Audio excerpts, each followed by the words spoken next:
les enfants de la patrie, avec le peuple. Aujourd'hui, nous allons nous pencher sur une nouvelle forfaiture. Après 2013 et l'aberration de l'adoption du mariage pour tous pour les couples homosexuels et autres dérives communautaristes par l'Assemblée nationale, et parce qu'elle n'a rien d'autre à foutre, on continue cette fois de creuser un peu plus dans la déstructuration sociale. Malgré l'opposition du gouvernement, qui estimait que la mesure ne relevait pas du ressort législatif, un amendement à la loi sur la réforme de l'école a été voté, remplaçant père et mère par parent 1 et parent 2 sur les formulaires scolaires. C'est pas possible. En gros, l'Assemblée des parasites de la bien-pensance a adopté le 12 février dernier en première lecture un amendement qui consacre l'homoparentalité dans les formulaires scolaires, qui devront porter les mentions parent 1 et parent 2 et non plus père et mère, dans le cadre du projet de loi sur l'école de la confiance. Dis-moi, ce n'est pas vrai! Valérie Petit, députée La République En Marche, est à l'origine de ce texte aberrant, que cet amendement vise à ancrer dans la législation la diversité familiale des enfants dans les formulaires administratifs soumis à l'école.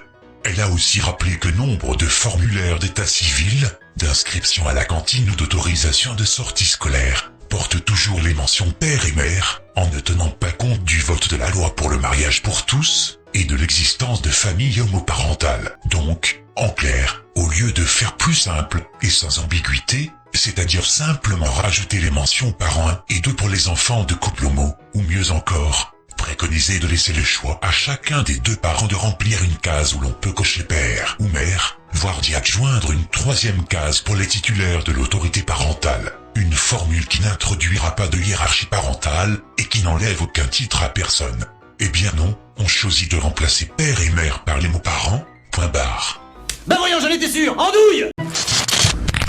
On mettra parent 1 et parent 2, voilà, donc Okay. pour prendre en compte effectivement les couples homosexuels. Alors ça suscite des oppositions, les Républicains, le Rassemblement National dénonce cela, ça déconstruit l'équilibre de notre société, disaient par exemple les Républicains, et on a noté d'ailleurs lors de la discussion parlementaire, lors de la discussion à l'Assemblée Nationale, que le ministre de l'Éducation Jean-Michel Blanquer, il s'est pas mouillé, il était en désaccord avec l'amendement, parce que c'est les députés qui imposent ça au gouvernement. Je trouve Caroline, que pardon. c'est assez moche, une fois de plus ça fait partie du millefeuille administratif. Bon, alors pourquoi ne pas avoir mis dans ces cas-là responsable légal 1, responsable légal 2, Oui. sachant qu'il y a plusieurs schémas familiaux. Et De qu'on toute mette un manière, et vous deux. pouvez être élevé par vos grands-parents, votre oncle, votre tante, un parrain, une marraine. Oui. Et quand il y a des familles recomposées, il y a bien des beaux-pères, des belles-mères. Donc, quelle importance de cocher mère, père et de mettre à côté qui représente quoi? Bon bah voilà, c'est rapide. Le plus important, c'est que on puisse vraiment avoir une école qui permet à tous les enfants de réussir et que les parents s'impliquent dans l'école. Les parents qui soient, quels que soient les parents, je dirais, ça n'a pas d'importance. Ce qui compte quand on est parents, c'est l'amour. Et puis, ce qui compte à l'école, c'est les chances de réussite. Ça me paraît tellement plus important. Il y a des choses formidables dans la loi que porte Jean-Michel Blanquer. Vous l'auriez voté cet amendement? Moi, je vote pour tout ce qui va aider les enfants à réussir. On peut critiquer, mais n'empêche que c'est inévitable, puisqu'on a instauré en 2013 la reconnaissance pour des gens de même sexe de se marier. Fatalement, si deux hommes ont la charge d'un enfant, on ne voit pas l'un des deux hommes mettre sur un bulletin scolaire son nom à la case mère. C'est idiot. Et de la même façon, si c'est deux femmes, il n'y en a pas une qui va mettre son nom à la case père. Donc il fallait faire quelque chose. Il fallait accorder la réalité administrative avec la législation, puisque nous avons accepté, reconnu le mariage homosexuel. Donc, Mais en soi, je ne trouve pas ça joli. C'est pas très beau, ouais. C'est moche niveau Il sémantique. fallait juste, ou alors on mettait représentants légaux, et puis dessous tu mettais qui était qui, quoi, tout simplement. Est-ce qu'il y a besoin de faire appel à l'administration pour ça? Bon, de toute manière, Bah là, c'est pour moi. Non, mais là, c'est une revendication. Ça, Et je ça crois aide les qu'il enfants. il faut se mettre toujours. L'école, elle est faite pour les enfants. Eh bien, s'il y a des parents qui sont pas les parents classiques, parce que c'est des parents, il y a des couples homosexuels, ce sont les parents, et c'est les parents qui aiment leurs enfants. Donc il faut que tous les parents puissent avoir les mêmes droits vis-à-vis de l'école, mais c'est pas les droits. d'abord parce que c'est un changement culturel. Ne plus appeler des parents père et mère, mais parents 1 et parents 2. Bon, c'est vrai que c'est un changement. On peut pas mettre père 1, père 2, je sais pas. Peut-être qu'on pourrait être plus original, Pour je sais pas, mais oui, on va, peut-être pour des raisons d'économie on va y aussi. revenir. Après, quand on met, vous avez raison, quand on met des chiffres, ça déshumanise complètement. Voilà, c'est très administratif par un, par deux, c'est moche. C'est Et la donc pour répondre à la responsabilité première aussi question, c'est une d'accompagner bonne les idée de rouvrir ce dossier-là aujourd'hui. Vous entendez les opposants au mariage gay depuis hier qui savez- disent on vous l'avait bien dit, il n'y a plus papa maman sur les bulletins scolaires. Vous savez, moi, ce qui m'ennuie le plus, c'est que c'est ça dont on parle. On n'est pas en train de parler de l'obligation de formation. On va permettre à tous les jeunes de 16-18 ans, c'est un travail commun de Jean-Michel Blanquer et de moi, de Gabriel Attal, d'avoir des chances de réussite. Et puis, il y a un problème de hiérarchie. Ça n'a l'air de rien, mais prenez un couple hétérosexuel cette fois. Moi, c'est le père qui va toujours prendre la place de parent 1 et la mère toujours la place de parent 2. Bah, écoutez, les féministes féministes vont être très contentes de l'apprendre. Enfin, vous voyez, ça peut faire. Et puis même dans les couples homosexuels, qui va être le numéro 1, le numéro 2. Enfin, ça n'est pas satisfaisant. Est-ce qu'on peut trouver autre chose comme appellation? 3921, si vous avez des idées, ou alors vous appelez Assemblée nationale. Hashtag 01 40 63 40 00. À vous donner le numéro de l'Assemblée nationale. Pourquoi pas? Appelez pour donner des idées aux députés. Comment on dédouble les classes pour que chacun la réussite. Aujourd'hui, il y a tellement de jeunes, d'enfants qui réussissent pas à l'école. Ça, c'est le cœur de la loi. Parlons de ça. Il y a c'est une plus important. instrumentalisation politique aux yeux de la part des opposants au mariage Oh fortuit. non, c'est des débats classiques en France sur ce sujet. Enfin, c'est des débats récurrents. Je les comprends, mais c'est pas le plus important pour la réforme de l'école. Outre les arguments de niveau inférieur, pour ne pas dire complètement fallacieux, imaginez un peu les portes ouvertes au merdier à venir. Pour les vannes, on dirait quoi à présent? Comme par exemple... nique ta mère. Il faudra dire nique ton parent d'eux, peut-être. Même chose pour d'autres vannes comme ta mère en slip ou autre crotte de nez issue de cours de récré. Ton parent d'eux en slip, et si on remplaçait de la même façon le mot en question par le biais d'une réplique culte? Je suis ton père. À la place, il dirait « Je suis ton parent 1 ». Dans quel monde on vit, merde? On devrait même pas se poser la question. Qu'est-ce que le gosse dirait? Ce n'est pas vrai. C'est impossible. Aujourd'hui, en France, ce sont donc les hétéros qui doivent s'adapter aux homos. Ce qui signifie que ce sont les homos qui définissent les règles culturelles et que les hétéros, qui sont pourtant majoritaires et qui font les enfants, doivent subir et s'adapter à ces règles. Déjà l'intitulé « École de confiance » en dit long sur l'état mental du dit état républicain des enclavés, détaché de la France et des Français.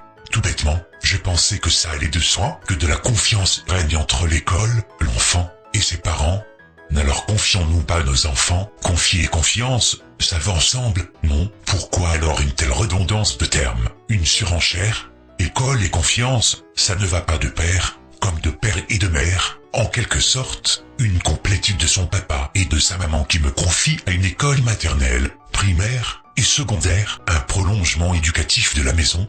Tiens, si ce terme confiance est subliminalement accroché au terme école, c'est qu'il y a anguille sous roche, ou plutôt serpent à démasquer ou à débusquer. Donc, comme on dit chez nous, il y a une couille dans le pâté.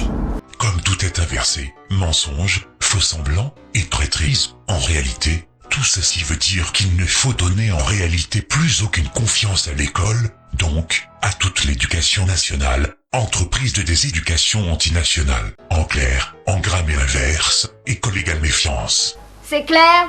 Maintenant, si on observe les pseudo-arguments des ces inférieurs de la pensée et du raisonnement, tels que celui de Jennifer de Tamerman par exemple. On a des familles qui se retrouvent face à des cases figées dans des modèles sociaux et familiaux un peu dépassés. Aujourd'hui, personne ne devrait se sentir exclu par des schémas. Ah oui. Pourquoi alors aligner toutes les familles sur le schéma parrain et parent 2, et qui est le numéro 1? Le numéro 2?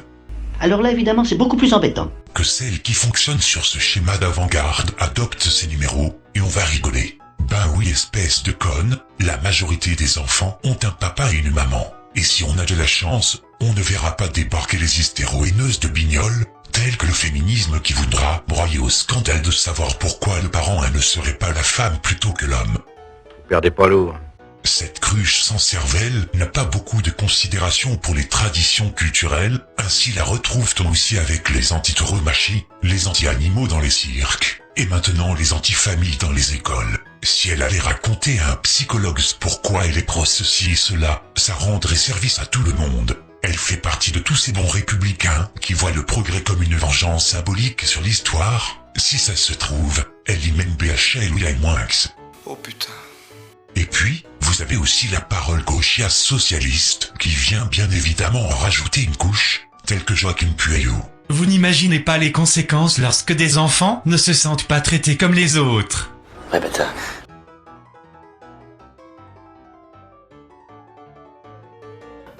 Tu sais pas de quoi tu parles. Est-ce aux autres de se voir dépossédés de repères affectifs peut-être, tels que mon papa, ma maman, et puis dire après pour qu'ils soient traités comme les autres? Ah ben non, il fallait faire comme les autres parents, c'est pas pareil du tout. C'est la faute aux autres si on prive un enfant de son papa ou de sa maman peut-être. Ensuite le retour du réel, ça va être comment pour ces enfants de connaître leur histoire, donc de retrouver leur père biologique ou leur mère porteuse, et si problème de santé il y a, ils auront 2 fois moins de chance face à la génétique, n'est-ce pas? Mais ça, bien sûr, des mecs comme toi, ça peut pas comprendre. On est vraiment dans la schizophrénie en marche, y a pas à dire. Ça, tu l'as dit. Prochaine étape, ce sera quoi? suppression de sexe masculin et sexe féminin pour les enfants, ainsi que fils de et filles de. Au fond, cette revendication démontre que les hommes parents n'assument pas réellement leur transgression du schéma archétypal fondateur de l'humanité. Tout ceci vise une entreprise de dépossession à terme des enfants de leur famille, afin que le lien soit très tôt coupé au profit de qui d'ailleurs. Que les parents raturent les mentions parrain et parent d'eux et les remplacent par père et mère, y compris en accolant ces deux termes à côté de chaque signature. Il conviendra aussi de le faire pour les nouveaux livrets de famille. Tout va bien dans le meilleur des mondes, d'autres déclarations suivront. À très bientôt.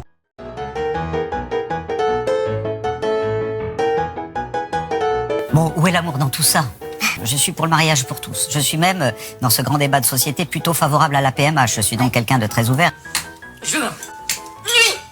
Sur le mariage pour tous, j'ai voté contre parce que je m'inquiétais du fait que derrière vienne un texte sur la PMA, la GPA. Bon, où est l'amour dans tout ça? Je me bats à l'Assemblée nationale contre des lois insensées qui confondent l'égalité avec la soumission aux revendications de minorités. Oui, je me bats et je me battrai encore parce que ce qui s'annonce en 2013 est profondément contraire à mes convictions, à mon parcours.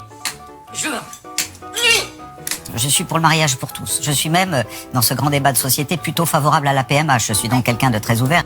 Monsieur Lacroix, je vous en prie, allons, ça devient casse-pied. Ah là là, qu'est-ce qu'il y a comme mytho, hein? Ça fait peur.